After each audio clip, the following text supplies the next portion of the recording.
Today we are diving into the most powerful book that I've read of all times, which is the 12 Rules for Life, written by Jordan Peterson. I would like you to stay tuned and watch this video up to the end, because I'm going to break down each rule into very simple, actionable acts that you can apply in your day-to-day life. The first rule is stand up straight with your shoulders back.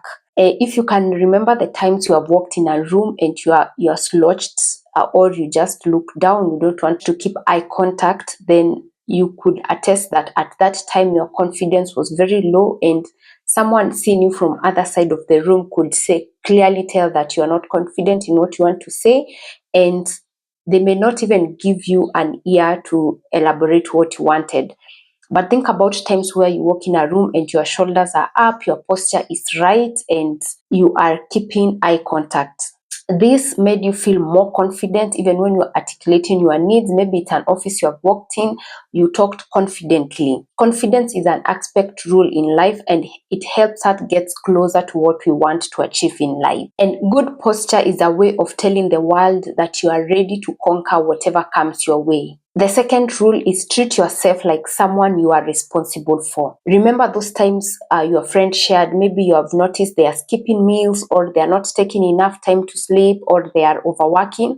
You will quickly advise them and tell them to take care of themselves, inform them that they need to take rest from work, advise them maybe to have a work-life balance. But when these things happen to you or to myself, you may feel like it's not a wise thing to tell yourself that you need to rest. But this rule encourages us to see ourselves as someone we are responsible for. The same way you would see your friend and advise them to better their lives is the same way you should be responsible for yourself.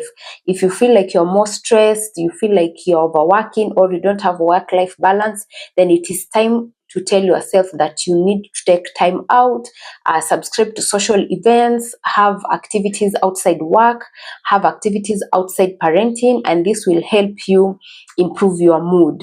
The third rule is make friends with people who want the best from you. Environment, or the people you surround yourself with, they have more power than your willpower.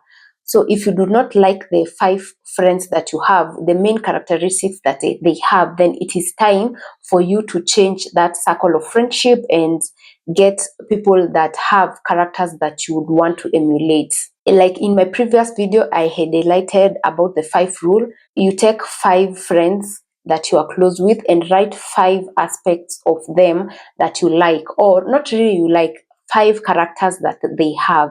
Write them down and you'll have 25, and that is a summary of who you are. When you look at it and you don't like those characteristics, then it is time to drop that friend and pick a friend that have the characteristics that you would want to emulate.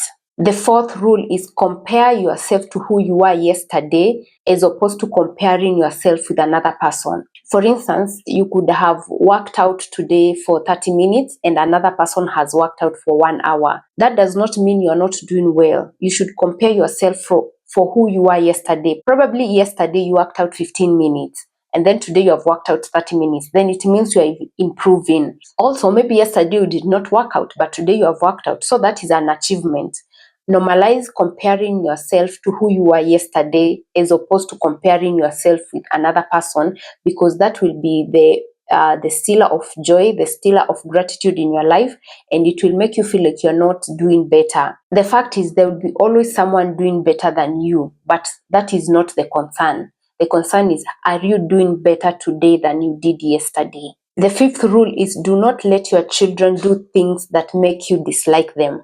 It is normal for parents sometimes to have a soft spot for their children, where they just allow them to scream, to have bad behavior in public, and you do not correct them. This means that if you do not correct those habits, it means that they will grow knowing that that is the right thing to do. But teaching your children to be responsible and to have respect and to behave well, it's a good thing, because it will help you also like your children, because they will be having characteristics and attributes that you actually love seeing in people. The rule of the thumb is start teaching your children early on how to behave well, correct them firmly, and guide them in the respectful way. And as years goes by, you'll be able to enjoy being around your children because they have respect and they are well mannered. The sixth rule is set your house in order before you start criticizing other people. And this rule has its roots in the Bible, where it says, do not focus on another person's speck while you have a log in your own eye. Simply means clean up yourself before you can actually criticize the world. When you wake up, instead of feeling bad about negative news that are all over, start by asking yourself, am I doing better today than yesterday? Am I accomplishing the promises that I gave to my family? Am I treating my partner well? Am I treating myself well? Am I improving? When you start from that point, then you will be able to improve and become a better person, and you will stand in a clear ground now to criticize other things that are happening around you, or you will not even have that energy to give them attention because you are focused in improving yourself. The seventh rule is pursue what is meaningful. And the best way to analyze this is to ask yourself today, is the choice that I am making now, will I be proud of it in 5 years to come? If the answer is yes, then continue with that decision. But if the answer is no, it's time to pause, reflect, and change your direction. Scrolling endlessly on your phone may feel good now because it gives you that temporary pleasure, but building a business, building a career, it seems like a lot of work because it takes time. But you will be more proud of yourself if you took your time and focused in building your career and building a business that will be able to depend on 5 years from now. You'll be able to look back and say, I am glad that I started this business. I am glad that I started this hustle. I am glad that I started taking this course. And that is towards your personal development and your career growth. The eighth rule is tell the truth, or at least don't lie. Anytime your partner asks you if you are doing well or how are you feeling today, and you end up saying, I am okay, even if you're not okay, then this one traps you in a world of lies and you'll not be able to explain what is happening to your life, even if something else bad happens, because you already said you are okay. Normalize telling your friends or your partners when you are not okay, and handle it from that point. Another way of applying this rule is at least telling yourself the truth. If you are able to tell yourself truth, then that means you are one step closer to improvement and achieving your goals. The ninth rule is always assume that the person you are listening to has something to say that you do not know. Do not always be quick to shut off people that look quiet, they look old, or even children who are telling you stories because you are just like, I cannot learn anything from here. That is actually pride. But you need to take a step back and ask yourself, what can I learn from this person? And listen to them. Active listening is a good skill. It's a good people skill. So every time someone is talking to you or advising you on something, just listen. You will learn something that you didn't know. And the best way to achieve this is listen twice and speak less. This way, you'll be able to learn things that you didn't know from the person you are listening to. The 10th rule is be precise in your speech. Instead of saying you are always mean or you always make me feel this way, you can start by being specific in your speech and say, I feel hurt when you ignore my text. You see, communicating like that makes the other person correspond and understand that their actions are actually hurting you. But when you say you are mean, you don't give me attention, or you are not attracted to me, this one builds resentment to the person that you are telling to, and they will not be able to change their behavior. So anytime you want to speak or address an issue, always ask yourself, what issue am I trying to address? Or what feelings am I trying to express when I talk about this issue? And thinking about it will make you structure your concern in a very precise and straightforward way, and the person will be able to respond and react, or rather will be able to solve the issue that is making you feel hurt. The 11th rule is do not disturb the children when they are skateboarding. And skateboarding, it's a very dangerous sport when you are starting because you'll fall many times.